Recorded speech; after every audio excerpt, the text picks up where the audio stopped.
আমন্ত্রণ দীপ্ত সংবাদে, সাথে আছে আমি তারান্নুম জ্যোতি। শুরুতেই জানাবো সংবাদ শিরোনাম। ৭০ অনুচ্ছেদ সংশোধনে ঐক্যমত্য, কমিশনের বিরুদ্ধে পক্ষপাতিত্ব করার অভিযোগ কয়েকটি দলের। প্রস্তাবিত বাজেটে পানি ও জনস্বাস্থ্য খাতে বরাদ্দ কমেছে ৭০০ কোটি টাকা, উদ্বিগ্ন অর্থনীতিবিদরা। জমে থাকা বৃষ্টির পানিতে বাড়ছে মশা, জানালেন বিশেষজ্ঞরা। বরগুনায় আইইডিসিআর প্রতিনিধি। যুদ্ধবিরতি নয়, ইরান ইসরায়েল দ্বন্দ্বের অবসান চান ট্রাম্প, গঠনমূলক ভূমিকা রাখার আগ্রহ শির।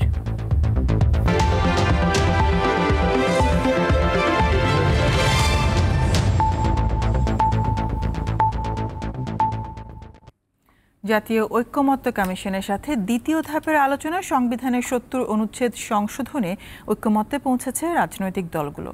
তবে একমত হয়নি নারী প্রতিনিধি নির্বাচন প্রক্রিয়ায়। মতভিন্নতা সত্ত্বেও দ্বিকক্ষ বিশিষ্ট সংসদের বিষয়ে ঐক্যমত্য দেখানোর প্রতিবাদ জানিয়েছে গণফোরাম ও সিপিবি সহ কয়েকটি দল। কমিশনের বিরুদ্ধে পক্ষপাতিত্বের অভিযোগ তুলেছে এনসিপি সহ কয়েকটি দল। এই অভিযোগে মঙ্গলবারের বৈঠক বয়কট করে জামায়াতে ইসলামী। রাষ্ট্র সংস্কারে মতামত নিতে রাজনৈতিক দলগুলোর সাথে দ্বিতীয় দফায় আলোচনা করে যাচ্ছে জাতীয় ঐকমত্য কমিশন। দ্বিতীয় দিনে আলোচনা শেষে কমিশনের সহসভাপতি অধ্যাপক আলী রিয়াজ জানান, আলোচনায় ইতিবাচক অগ্রগতি হচ্ছে। জুলাই মাসের মধ্যে জাতীয় সনদ তৈরি হবে। আলোচনা শেষ হয়নি, আলোচনা অব্যাহত আছে, বিশেষ করে প্রক্রিয়া পদ্ধতি কিভাবে নির্বাচিত হবে এবং কি কি দায়িত্ব। আমরা প্রতিদিনই কিছু কিছু অগ্রসর হচ্ছি। প্রতিদিন সব বিষয়ে সিদ্ধান্তে আমরা পৌঁছতে পারবো না, এরকম প্রত্যাশা আপনারা করবেন না। বেশিরভাগ প্রস্তাবে একমত হলেও প্রধান বিচারপতি নিয়োগ প্রক্রিয়ায় ভিন্ন অবস্থান জানিয়েছে বিএনপি। আমরা একটা রেস্ট্রিকশনে আসতে চাই আইনের শাসন প্রতিষ্ঠা করার জন্য, যে রাষ্ট্রপতিকে নির্ধারণ করে দেয়া হবে যে এই ক্রাইটেরিয়ার ভিত্তিতে চিফ জাস্টিস নিয়োগ দিবেন। নারী আসন বাড়িয়ে ১০০ করার বিষয়ে একমত হলেও নির্বাচন পদ্ধতি নিয়ে ঐকমত্যে পৌঁছাতে পারেনি রাজনৈতিক দলগুলো। এই ১০০ আসন কিভাবে নির্বাচিত হবে সেই প্রক্রিয়া নিয়ে এখনো কোনো ঐকমত্য পুরোপুরি তৈরি হয়নি। অনেকগুলো প্রস্তাব আছে। বাংলাদেশের বাস্তবতায় দ্বিকক্ষ বিশিষ্ট সংসদের প্রয়োজন নাই মন্তব্য করে এর বিরোধিতা করেছে গণফোরাম সহ বাম দলগুলো। আমাদের যে রাষ্ট্র, সেখানে এই ধরনের দ্বিকক্ষ বিশিষ্ট রাষ্ট্র, একটি মাথাবাড়ি প্রশাসন এবং এই ধরনের করার কোনো সুযোগ রাখা উচিত হবে না। আমরা মনে করি বাংলাদেশের বাস্তবতায় যে পার্লামেন্ট সিস্টেম আছে ওইটাকে উন্নত করা, অন্য কাজ আমরা করব। দ্বিকক্ষ বিশিষ্ট পার্লামেন্টের প্রয়োজন নাই। অন্তর্বর্তী সরকার ও ঐকমত্য কমিশনের প্রতি পক্ষপাতিত্বের অভিযোগ তুলেছে এনসিপি ও গণ অধিকার পরিষদ। দ্বিতীয় দিনের আলোচনা বয়কট করেছে জামায়াত। জাতীয় ঐকমত্য কমিশন দেখা গেছে যে শুধুমাত্র তাদের যে দলগুলোকে তারা আহ্বান করতেছেন, সে আহ্বান করার ক্ষেত্রে শুধুমাত্র একটি দল এবং তাদের মনা দলগুলার প্রাধান্য বেশি দেওয়া হচ্ছে। ঐক্যমত্য কমিশন কিংবা সরকারের ভূমিকা কিছু কিছু ক্ষেত্রে একটু পক্ষপাত দুষ্ট হচ্ছে, কিংবা কোনো দলের প্রতি বিশেষ একটা প্রাধান্য দেওয়া হচ্ছে। পক্ষপাতিত্বের অভিযোগ নাকচ করে প্রধান উপদেষ্টার প্রেস সচিব জানিয়েছেন, সরকার সব দলের প্রতি নিরপেক্ষ। তার আশা, জামায়াত আগামীকালের বৈঠকে যোগ দেবে। মনে করি আমরা সর্বোচ্চ নিউট্রালিটি মেনটেন করছি, আমরা সবার কথা শুনছি। জুলাই গণঅভ্যুত্থানে যারা জয়েন করেছে আমরা সবার সাথে সমান, সবার সাথে আমরা সবাইকে আমরা মনে করি তারা সবাই আমাদের অংশীজন। যেসব গুরুত্বপূর্ণ বিষয়ে রাজনৈতিক দলগুলো ঐকমত্যে পৌঁছেনি তার ওপর আগামী 2 দিন আলোচনা চলবে। শিউলি শবনম, দীপ্ত সংবাদ, ঢাকা। নির্বাচনের দিনক্ষণ ঠিক করা অন্তর্বর্তী সরকারের কাজ নয়, নির্বাচন কমিশনেরই দায়িত্ব, এমন কথা জানিয়েছেন বিএনপির স্থায়ী কমিটির সদস্য আমির খসরু মাহমুদ চৌধুরী। মঙ্গলবার দলীয় কার্যালয়ে এক ব্রিফিংয়ে তিনি এই কথা বলেন। এর আগে রাজধানী গুলশানে বিএনপি চেয়ারপারসনের রাজনৈতিক কার্যালয়ে বিএনপি নেতাদের সাথে সাক্ষাৎ করেন ঢাকায় নিযুক্ত ব্রাজিলের রাষ্ট্রদূত পাওলো ফার্নান্দো ডায়াস ফেরেস। বিএনপি মহাসচিব মির্জা ফখরুল ইসলাম আলমগীর এই সময় উপস্থিত ছিলেন। পরে সংবাদ সম্মেলনে আমির খসরু মাহমুদ চৌধুরী বলেন, বিশ্ব সংকট মোকাবেলায় জাতীয় স্বার্থ রক্ষায় ঐক্যমত্যের বিকল্প নেই।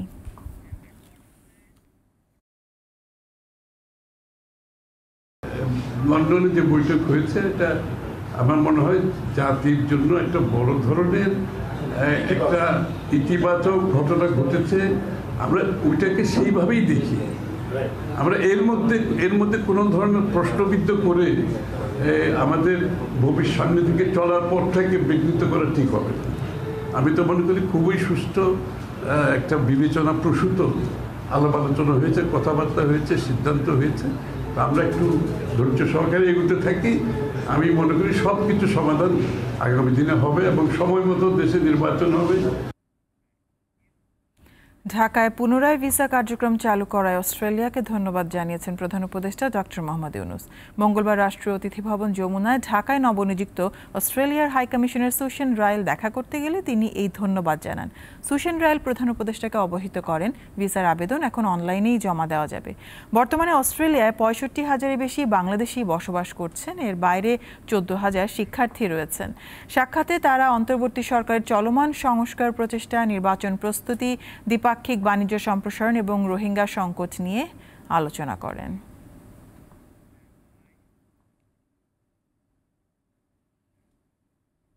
প্রস্তাবিত বাজেটে নিরাপদ পানি, স্যানিটেশন ও হাইজিনে বরাদ্দ কমায় উদ্বেগ জানিয়েছেন অর্থনীতিবিদরা। মঙ্গলবার পিপিআরসি ও ওয়াটার এইডের আলোচনায় বক্তারা আশঙ্কা প্রকাশ করে বলেন, বরাদ্দ কমায় প্রান্তিক জনগোষ্ঠীর জীবন ও জীবিকা ঝুঁকির মধ্যে পড়তে পারে। আগামী 2025-26 অর্থবছরে water, sanitisation and hygiene wash খাতে বাজেট বিশ্লেষণ করতে মঙ্গলবার আলোচনা সভার আয়োজন করে বেসরকারি গবেষণা সংস্থা power and participation research centre PPRC এবং ওয়াটার এইড। নতুন করে জলবায়ু পরিবর্তনের প্রেক্ষিতে এই পুরো ওয়াশ লক্ষ্যমাত্রা যেগুলো ঠিক হয়েছিল সেগুলো নতুন ধরনের চ্যালেঞ্জের মধ্যে পড়েছে। বাজেট পরবর্তী সংবাদ সম্মেলনে তিনি জানান, গ্রাম ও শহরের জন্য অঞ্চলভিত্তিক বৈষম্যহীন বাজেট বরাদ্দ নিশ্চিত করতে হবে। ওয়াশ খাতে 2025-26 অর্থ বছরের প্রস্তাবিত বাজেটে 10,901 কোটি টাকা বরাদ্দ দিয়েছে সরকার, যা আগের অর্থ বছরের চেয়ে 716 কোটি টাকা কম। গত বছরের তুলনায় এই যে নতুন বাজেট দেওয়া হলো ডিক্লাইন পথেই আছে, যদিও মাত্রাটা কমেছে 6.2%। সম্পদের স্বল্পতা ইত্যাদি আছে, কিন্তু ওয়াশের মতো একটা গুরুত্বপূর্ণ খাতে নিম্নমুখী অ্যালোকেশনের যে প্রবণতা, সেটা আমাদের জন্য অত্যন্ত একটা উদ্বেগের বিষয়। এ অবস্থায় বাজেট পাশের আগেই এ খাতে বরাদ্দ বাড়ানোর দাবি জানিয়েছেন অর্থনীতিবিদরা। আর তা না হলে সবার জন্য নিরাপদ পানি এবং স্যানিটাইজেশন ব্যবস্থা নিশ্চিত করা কঠিন হয়ে দাঁড়াবে। শাহরিয়ার ইমন, দীপ্ত সংবাদ, ঢাকা। গত 6 মাসের মধ্যে চলতি জুনে সবচেয়ে বেশি মানুষ ডেঙ্গুতে আক্রান্ত হয়েছে। গত 16 দিনে রাজধানীর বিভিন্ন হাসপাতালে চিকিৎসা নিয়েছেন 1,877 জন। ঢাকার বাইরে বরিশালে আক্রান্তের সংখ্যা বেশি। জমে থাকা বৃষ্টির পানিতে এডিস মশা বাড়ছে বলে জানান বিশেষজ্ঞরা।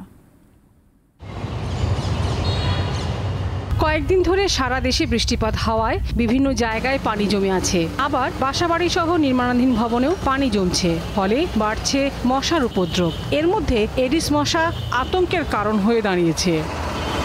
ডেঙ্গুতে মে মাসে 7 জন, আর চলতি জুনের 16 দিনে প্রাণ গেছে আরও 7 জনের। ঈদের পর হাসপাতালে বেড়েছে রোগীর সংখ্যা। ডেঙ্গুর কোন ধরনে এবার বেশি আক্রান্ত হচ্ছে তা গবেষণা হয়নি। পরিস্থিতি বিবেচনায় চিকিৎসা গাইডলাইনে পরিবর্তন আনা হয়েছে বলে জানান এই কর্মকর্তা। ক্রিটিক্যাল ফেজটা বোঝার জন্য এখানে প্লাজমা লিখেছে, ব্লাড ভেসেল থেকে ফ্লুইডগুলো বের হয়ে যায়। তো এটা আইডেন্টিফাই করার জন্য একটা ইম্পর্টেন্ট টুলস হলো হেমাটোক্রিট দেখা এবং আল্ট্রাসাউন্ড করা, বেডসাইড আল্ট্রাসাউন্ড করে যদি দেখা যায় যে পেটে পানি দিয়েছে বা বুকে পানি জমছে, তাহলে একটা ডাক্তার ইজিলি বুঝতে পারে যে তার ক্রিটিক্যাল ফেজ শুরু হয়ে গেছে।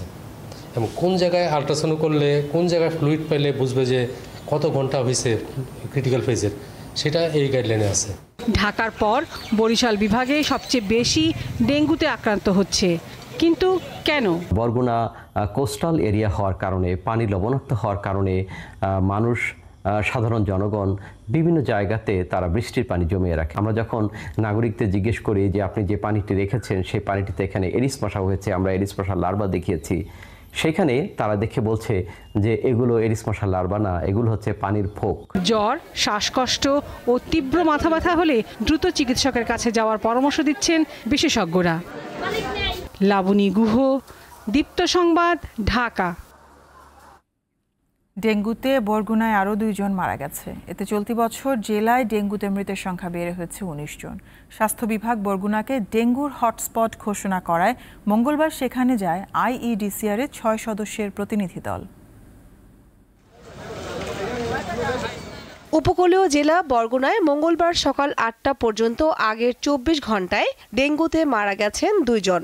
এতে জেলায় চলতি বছর ডেঙ্গুতে 19 জন প্রাণ হারালেন। 24 ঘন্টায় ডেঙ্গু শনাক্ত হয়েছে 75 জনের। এতে বরগুনা জেলায় এবছর ডেঙ্গু আক্রান্তের সংখ্যা বেড়ে হলো 1985। 250 শয্যা বিশিষ্ট বরগুনা জেনারেল হাসপাতালে চিকিৎসা নিচ্ছেন 215 জন ডেঙ্গু রোগী। শয্যা সংকুলান না হওয়ায় মেঝেতে থাকছেন অনেক রোগী। ডাক্তার তো বলতে আছে যে থাকো, করতে থাকো, দেখো কি হয়। হাসপাতালে যে অনুসারে রোগী ওই অনুসারে মশারি নাই। এখানে যে পরিস্থিতি, ভালো মানুষ হইলেও অসুস্থ হয়ে বাড়ি যাওয়া লাগে। এই ক্ষেত্রে আমাদের ডাক্তারের প্রয়োজন। গত বছরের তুলনায় এই জুন মাসে ডেঙ্গুর সংখ্যা অনেক বেশি বেড়ে গেছে। আমার 172টা পেশেন্ট, 250 বেডের হাসপাতালে 172টা শুধু ডেঙ্গু পেশেন্ট, আসলেই ভয়াবহ। অস্বাভাবিকভাবে ডেঙ্গু আক্রান্তের সংখ্যা বাড়ায় বরগুনা জেলাকে ডেঙ্গুর হটস্পট ঘোষণা করেছে স্বাস্থ্য বিভাগ। পরিস্থিতি পর্যবেক্ষণে মঙ্গলবার বরগুনা পরিদর্শনে যান আইইডিসিআর এর 6 সদস্যের প্রতিনিধি দল। বাসাবাড়িতে যে পানি আমরা বৃষ্টির পানি এখানে রিজার্ভ করার একটা প্রবণতা মনে হয় আছে। এই যে পানিগুলো জমা রাখা হয়, এই পরিষ্কার পানিটাতেই হচ্ছে ডেঙ্গু মশা বিস্তার লাভ করে। সেই পানিগুলো নিরাপদ রাখা এবং সেই পানিটাতে যেন মশার বিস্তার লাভ না করে সেটার জন্য দৃষ্টি রাখা। বরিশালের সরকারি হাসপাতালগুলোতে ডেঙ্গু আক্রান্ত 375 জন রোগী চিকিৎসাধীন রয়েছেন। এদের বেশিরভাগই বরগুনা জেলার। বরিশাল স্বাস্থ্য বিভাগ জানিয়েছে ডেঙ্গুতে আক্রান্তদের সর্বোচ্চ সেবা দেওয়া হচ্ছে। ডেঙ্গু রোগীদের জন্য আমাদের এখানে যেটা আছে সেটা হলো যে আমাদের মেডিসিন অর্ডার আছে 4টা, প্রত্যেকটা অর্ডারেই আলাদা আলাদা করে করানো আছে। বরিশাল স্বাস্থ্য বিভাগের তথ্য বলছে চলতি বছর এখন পর্যন্ত বরিশাল বিভাগে ডেঙ্গু আক্রান্ত হয়ে হাসপাতালে চিকিৎসা নিয়েছেন 2818 জন। কামরুন নাহার, দীপ্ত, বার্তাকক্ষ। এবার ইরান ইসরায়েল প্রসঙ্গ। ইরান ও ইসরায়েলের মধ্যে চলমান সংঘাত বন্ধে প্রয়োজনে মধ্যস্থতা করতে প্রস্তুত রাশিয়া। মঙ্গলবার রুশ প্রেসিডেন্ট পুতিনের উদ্ধৃতি দিয়ে কথা জানিয়েছেন ক্রেমলিনের মুখপাত্র দিমিত্রি পেসকভ। এদিকে ইরান ইসরায়েল সংঘাত নিয়ে প্রথমবারের মতো মুখ খুলেছেন চীনের প্রেসিডেন্ট শি জিনপিং। ইরান ইসরায়েলের পাল্টাপাল্টি হামলা পঞ্চম দিনে গড়িয়েছে। মঙ্গলবার চালানো সবশেষ হামলায় ইসরায়েলের গোয়েন্দা সংস্থা মোসাদের সদর দপ্তরকে লক্ষ্যবস্তুতে পরিণত করার দাবি করে ইরান। এছাড়া ইসরায়েলের আরেকটি সামরিক গোয়েন্দা কেন্দ্রেও হামলার দাবি করেছে দেশটির বিপ্লবী গার্ড বাহিনী আইআরজিসি। হামলায় তেহরান 20টি ক্ষেপণাস্ত্র ব্যবহার করেছে বলে দাবি তেল আবিবের। এই হামলার পর পাল্টা প্রতিক্রিয়ায় ইরানের রাজধানী তেহরানে আক্রমণ চালায় ইসরায়েল। তেহরানের কয়েকটি গুরুত্বপূর্ণ এলাকায় বিস্ফোরণের কথা জানায় ইরানি সংবাদ মাধ্যমগুলো। এর আগে ইরানের সামরিক বাহিনীর কমান্ডার আলী সাদমানিকে হত্যার কথা জানায় আইডিএফ। এদিকে বৃহস্পতিবার রাতে ইসরায়েলের হামলা শুরুর পর থেকে এ পর্যন্ত ইরানে 450 জনের বেশি মানুষ নিহত হয়েছে বলে জানিয়েছে দেশটির মানবাধিকার সংস্থা human rights activist in Iran. এমন পরিস্থিতিতে প্রথমবারের মতো ইরান ইসরায়েল ইস্যুতে কথা বলেছেন চীনের প্রেসিডেন্ট শি জিনপিং। মধ্যপ্রাচ্যের এই উত্তপ্ত পরিস্থিতিকে আন্তর্জাতিক স্থিতিশীলতার জন্য হুমকি হিসেবে আখ্যা দিয়ে উদ্বেগ প্রকাশ করেন চীনা প্রেসিডেন্ট। অপরদিকে ইরানের আরেক বন্ধু দেশ রাশিয়া 2 দেশের সংকট নিরসনে মধ্যস্থতার প্রস্তাব দিয়েছে।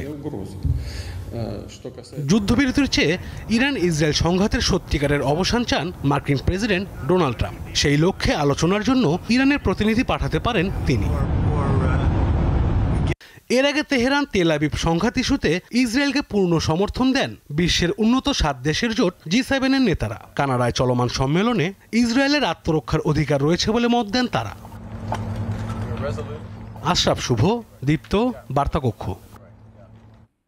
এদিকে ইরান ইসরায়েল যুদ্ধ পরিস্থিতি দীর্ঘস্থায়ী হলে জ্বালানি আমদানি বিঘ্নিত হওয়ার আশঙ্কা রয়েছে জানিয়ে অর্থ উপদেষ্টা সালাউদ্দিন আহমেদ বলেছেন, বিশ্ববাজারে জ্বালানির দাম বাড়লেও দেশে এখনো দাম বাড়ানোর চিন্তাভাবনা নেই। মঙ্গলবার সচিবালয়ে সরকারি ক্রয় সংক্রান্ত উপদেষ্টা পরিষদ কমিটির বৈঠক শেষে তিনি কথা জানান। আজকে যেটা দিলাম ওটা ওল্ড প্রাইসে ওরা কোট করেছে, ভাগ্য ভালো যে ওই প্রাইসে আমরা পাবো আপাতত। বাট আমরা অবজার্ভ করছি যদি যুদ্ধটা বেশি দিন চলে, এটা এফেক্ট যদি হয়, কারণ আমাদের উপর একটু প্রেশার পড়বে। শুধু যুদ্ধ তো শুধু এনার্জি প্রাইস না, আমার সার যেগুলো আসবে, আপনি জানেন বেশিরভাগ জাহাজ আসে কোন দিক থেকে, যে হরমুজ প্রণালী আছে সেটা এফেক্ট করতে পারে। আমার মনে হয় এই জিনিসটা বেশি দিন চলবে না। জুলাই আগস্টে সংগঠিত মানবতাবিরোধী অপরাধের মামলায় সাবেক প্রধানমন্ত্রী শেখ হাসিনা ও সাবেক স্বরাষ্ট্রমন্ত্রী আসাদুজ্জামান খান কামালকে আত্মসমর্পণের নির্দেশ দিয়ে বিজ্ঞপ্তি জারি করা হয়েছে। আন্তর্জাতিক অপরাধ ট্রাইব্যুনালের নির্দেশে রেজিস্ট্রার কার্যালয় থেকে বিজ্ঞপ্তি প্রকাশ করা হয়। এদিকে বিচারে গতি আনার লক্ষ্যে ট্রাইব্যুনাল 2-এর কার্যক্রম শুরু হয়েছে। গত 1 জুন মানবতা বিরোধী অপরাধ মামলায় সাবেক প্রধানমন্ত্রী শেখ হাসিনা সহ 3 জনের বিরুদ্ধে অভিযোগ আমলে নেয় ট্রাইব্যুনাল। পলাতক থাকায় ওই দিনই শেখ হাসিনা ও কামালের বিরুদ্ধে গ্রেপ্তারি পরোয়ানা জারি হয়। আরেক আসামি সাবেক আইজিপি চৌধুরী আব্দুল্লাহ আল মামুন কারাগারে। গত সোমবার 2 আসামিকে আত্মসমর্পণের জন্য বিজ্ঞপ্তি প্রকাশের নির্দেশ দেয় ট্রাইব্যুনাল। সেই অনুযায়ী মঙ্গলবার বিজ্ঞপ্তি প্রকাশ করা হয়। তারা হাজির না হলে পলাতক দেখিয়ে বিচার হবে। যদি তারা তারপরেও এই মামলায় অংশগ্রহণ না করেন বা হাজির না হন, তবে আন্তর্জাতিক অপরাধ ট্রাইব্যুনাল আইনের 10 ধারা মোতাবেক তাদের পক্ষে স্টেট ডিফেন্স কাউন্সিল অর্থাৎ রাষ্ট্র নিয়োজিত আইনজীবী নিয়োগের মাধ্যমে তাদের অনুপস্থিতিতেই বিচার কার্য পরিচালিত হবে। এদিকে জুলাই আগস্ট মানবতা বিরোধী অপরাধের বিচারের আরও একটি ট্রাইব্যুনালের যাত্রা হয়েছে। 3 বিচারককে সংবর্ধনার মধ্য দিয়ে ট্রাইব্যুনাল 2 যাত্রা শুরু করল। পরে বিচারকদের সংবর্ধনা দেন অ্যাটর্নি জেনারেল ও চিফ প্রসিকিউটর। এ সময় বিচার আন্তর্জাতিক মানের হবে বলে জানান অ্যাটর্নি জেনারেল। আমরা দেখতে চাই আমাদের এই বিচার প্রক্রিয়ার স্বচ্ছতা নিয়ে আন্তর্জাতিক মহলেও যাতে কোনো প্রশ্ন না আসে। আমরা দেখতে চাই এই বিচার প্রক্রিয়া ইন্টারন্যাশনাল স্ট্যান্ডার্ডের হয়। চিফ প্রসিকিউটর বলেন, গুম ও বিচার বহির্ভূত হত্যার সংস্কৃতি আর দেখতে চায় না দেশের মানুষ।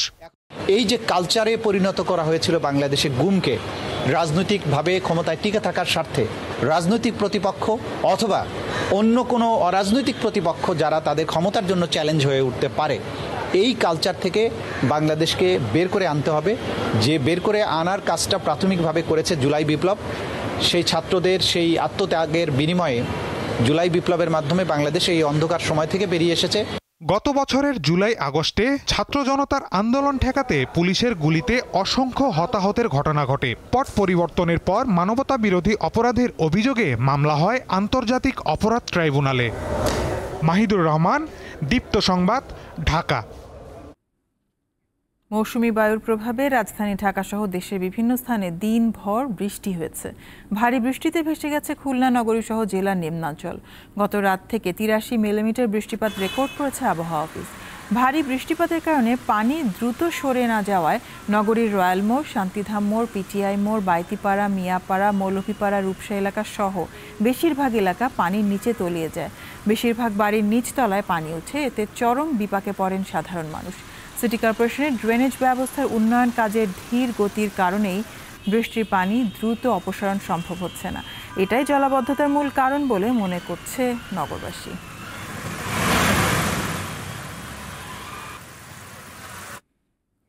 এদিকে মৌসুমী বায়ুর প্রভাবে আগামী 4-5 দিন ভারী বর্ষণের পূর্বাভাস দিয়েছে আবহাওয়া অফিস। পাশাপাশি সমুদ্র বন্দরসমূহকে 3 নম্বর স্থানীয় সতর্ক সংকেত দেখিয়ে যেতে বলা হয়েছে।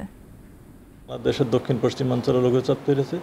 এটার প্রভাবে দেখা যাচ্ছে উত্তর বঙ্গোপসাগরের সঞ্চালন মেঘলমালা তৈরি হচ্ছে, বায়ুচাপের তারতম্যের আধিক্য বিরাজ করছে। এর জন্য কিন্তু আমরা ঝড়ো হওয়ার আশঙ্কা থেকে কিন্তু বাংলাদেশের সমুদ্র বন্দরগুলোর জন্য 3 নম্বর স্থানীয় সতর্ক সংকেত জারি করেছি। 16 তারিখ সকাল 10টা থেকে পরবর্তী 72 ঘন্টার মধ্যে সারা দেশে কোথাও কোথাও ভারী থেকে অতি ভারী বর্ষণ হতে পারে।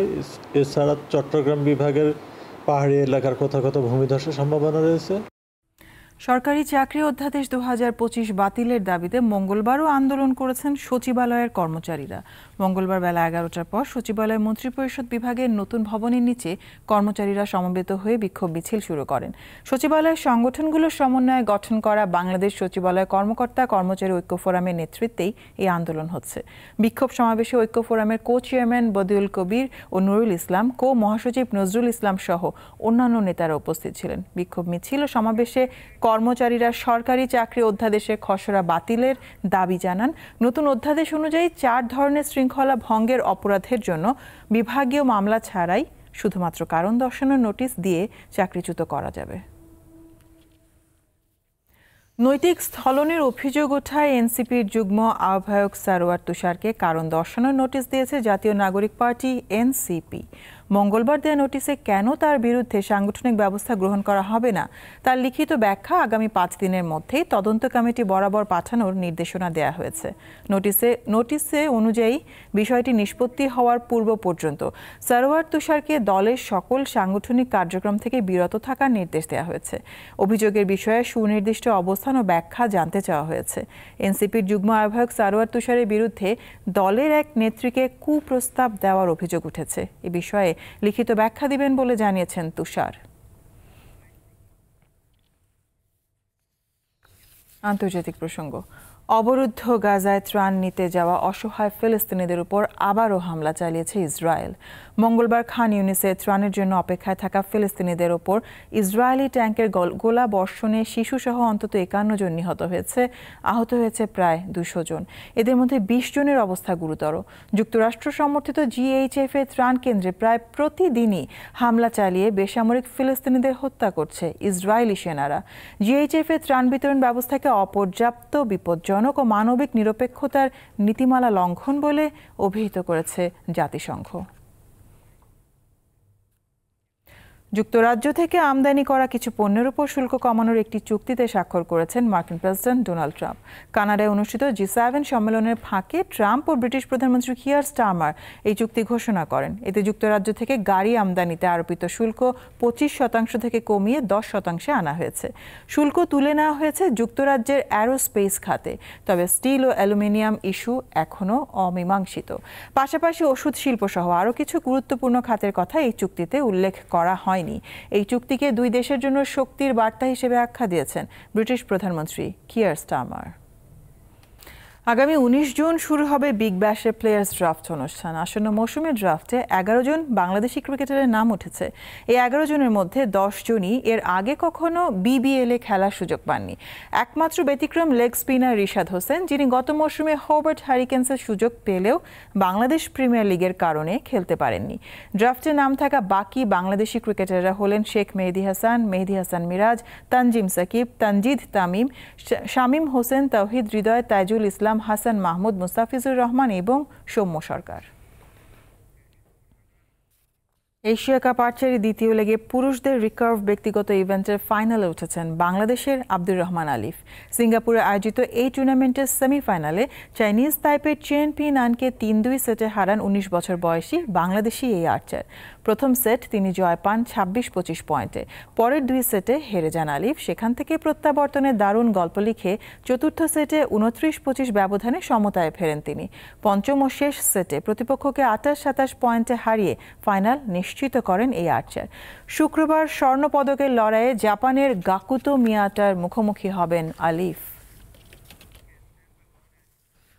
শেষ করব দীপ্ত সংবাদ শিরোনামগুলো জানাবো আরও একবার। 70 অনুচ্ছেদ সংশোধনে ঐক্যমত্য। কমিশনের বিরুদ্ধে পক্ষপাতিত্ব করার অভিযোগ কয়েকটি দলের। প্রস্তাবিত বাজেটে পানি ও জনস্বাস্থ্য খাতে বরাদ্দ কমেছে 700 কোটি টাকা, উদ্বিগ্ন অর্থনীতিবিদরা। জমে থাকা বৃষ্টির পানিতে বাড়ছে মশা, জানালেন বিশেষজ্ঞরা। বরগুনায় IEDCR প্রতিনিধি। যুদ্ধবিরতি নয়, ইরান ইসরায়েল দ্বন্দ্বের অবসান চান ট্রাম্প। গঠনমূলক ভূমিকা রাখার আগ্রহ শির।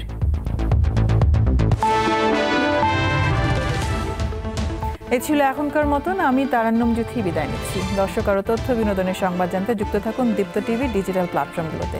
এতক্ষণ সাথে থাকার জন্য ধন্যবাদ সবাইকে।